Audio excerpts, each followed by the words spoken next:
ক্রমশই বেড়েই যাচ্ছে বাংলাদেশ এবং ভারতের সীমানা উত্তেজনা বা সীমান্তবর্তী অঞ্চলগুলোতে।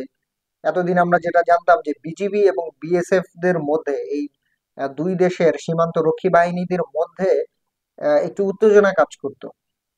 কিন্তু এবার একটু ব্যতিক্রমী একটি ঘটনা ঘটছে, সেটা হচ্ছে চাঁপাইনবাবগঞ্জে।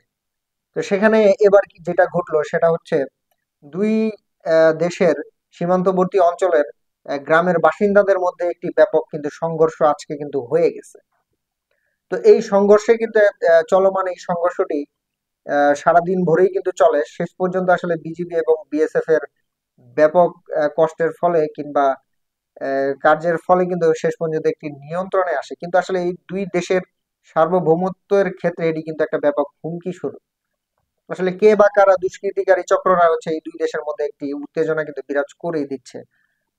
তো যেটা ঘটছে সেটা হচ্ছে সকালবেলা ভারতের সীমান্তবর্তী এলাকার লোকজন বাংলাদেশের সীমানায় ঢুকে সেই চাঁপাইনবাবগঞ্জের সীমান্তবর্তী এলাকায় ঢুকে বাংলাদেশের অনুকূলে প্রবেশ করে এবং শূন্যরেখা অতিক্রম করে বাংলাদেশে প্রবেশ করে। এবং প্রবেশ করার পর বাংলাদেশের কৃষকদের আসলে যে আম গাছ কিংবা বড়ই গাছ এগুলো আছে এগুলো কেটে দেয়। এবং যে শস্য ক্ষেতগুলো ছিল ধান টান এগুলো কিন্তু তখন কাটা শুরু করে। তো পরিপ্রেক্ষিতেই বাংলাদেশের সীমান্তবর্তী অঞ্চলের গ্রামগুলোর মানুষ এগুলো দেখে ফেলে। এরপরে কিন্তু দুই বাংলাদেশের সীমানা অন্তর্বর্তী এলাকার মানুষগুলো সেই ভারতীয় নাগরিকদের কিন্তু ধাওয়া পাল্টা ধাওয়া কিন্তু চলতে থাকে। তো এতে করে 3 কিলোমিটার এলাকা মানে হাজার হাজার মানুষের মধ্যে কিন্তু ধাওয়া পাল্টা ধাওয়া কিন্তু চলতেই থাকে। তো বলা হচ্ছে আসলে বিজিবির নিয়ন্ত্রণের ফলে বাংলাদেশের মানুষ আসলে সেখানে বা ভারতে তেমন একটা প্রবেশ করতে পারে নাই।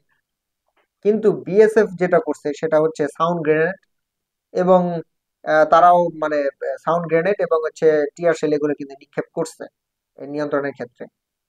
তো বলা হচ্ছে যে আসলে ভারতের জনগণের সাথে মিশে বিএসএফ কিন্তু এরকম একটি দুর্ঘটনা কিন্তু ঘটিয়েছে। এবং ভারতের মানে ভারতীয় যে নাগরিকরা ছিল তাদের ইট পাটকেল কিংবা তীর ধনুক এগুলো ছোড়ার ফলে বাংলাদেশের আসলে 3-4 জন লোকও কিন্তু আহত হয়েছে। তো আসলে এর ফলে যেটা দাঁড়ালো আসলে দুই দেশের নাগরিকদের মধ্যে মানে সীমানা অঞ্চলে এসে আসলে সংঘর্ষটা এটা সমীচীন না। এটা দুই দেশেরই সার্বভৌমত্বের ক্ষেত্রে কিন্তু একটা হুমকি স্বরূপ।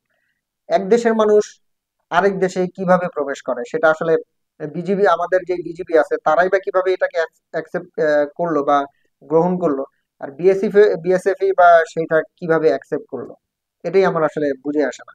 এখন যদি এখানে কিন্তু আরো বড় ধরনের একটা দুর্ঘটনা ঘটতে পারতো। আসলে নর্মালি আমরা বাংলাদেশিরা যখন ভারতে অবৈধভাবে প্রবেশ করতে যাই সেক্ষেত্রে কিন্তু বিএসএফ আমাদের গুলি করে কিন্তু হত্যা করে। তো সেক্ষেত্রে বাংলাদেশ কিন্তু কখনোই গুলি চালায় নাই। এই ক্ষেত্রে কিন্তু বিজিবি চাইলে পারতো যে আসলে ভারতীয় নাগরিকদের গুলি করতে করে মারতে। এতে কি হয়ে দাঁড়াতো যে বিএসএফ এবং বাংলাদেশের বর্ডার গার্ডের মধ্যে কিন্তু একটা যুদ্ধ সংঘর্ষ সেখানে তৈরি হতো। সেটা আল্লাহ না করে সেটা ঘটে নাই, কিন্তু দুই দেশের জন্যই এটা কিন্তু একটা লজ্জাজনক বিষয়। বিএসএফ এবং বিজিবির মধ্যে সীমান্ত উত্তেজনাটা স্বাভাবিক, কিন্তু দুই দেশের নাগরিক মধ্যে বা নাগরিকদের মধ্যে সীমান্ত উত্তেজনাটা কিন্তু খুবই দুঃখজনক এবং এটা খুবই একটি নৃশংস ঘটনা। আমরা চাইবো আসলে যাতে দুই দেশের মানুষের মধ্যে সম্পর্ক বজায় থাকে। যেহেতু ভারত আমাদের প্রতিবেশী দেশ এবং আমরাও তাদের প্রতিবেশী দেশ, আমরা অবশ্যই চাইবো যে দুই দেশের নাগরিকদের মধ্যে অন্তত যাতে সম্পর্কটা খুব সুষ্ঠুভাবে বজায় থাকে। কিন্তু এটা যেটা ঘটনা ঘটছে এটা আসলে খুবই দুঃখজনক যে দুই দেশের মানুষের মধ্যে একটা সংঘর্ষ সেখানে তৈরি হয়। তো আসলে বিজিবি সেক্ষেত্রে এখানে নিন্দা প্রকাশ করছেন।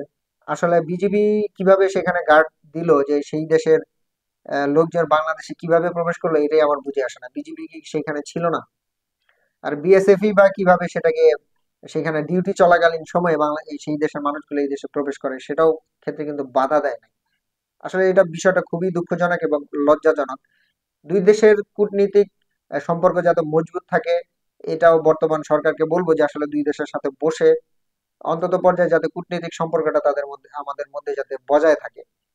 আমরা জানি যে 5ই আগস্টের পরে শেখ হাসিনা সরকার পতনের পরপরই কিন্তু ভারতের সাথে আমাদের সম্পর্ক খুবই খারাপ হতে থাকে এবং ক্রমানুযায়ী কিন্তু এটি দিন দিন কিন্তু বাড়তেছে, প্রচুর পরিমাণে বাড়তেছে।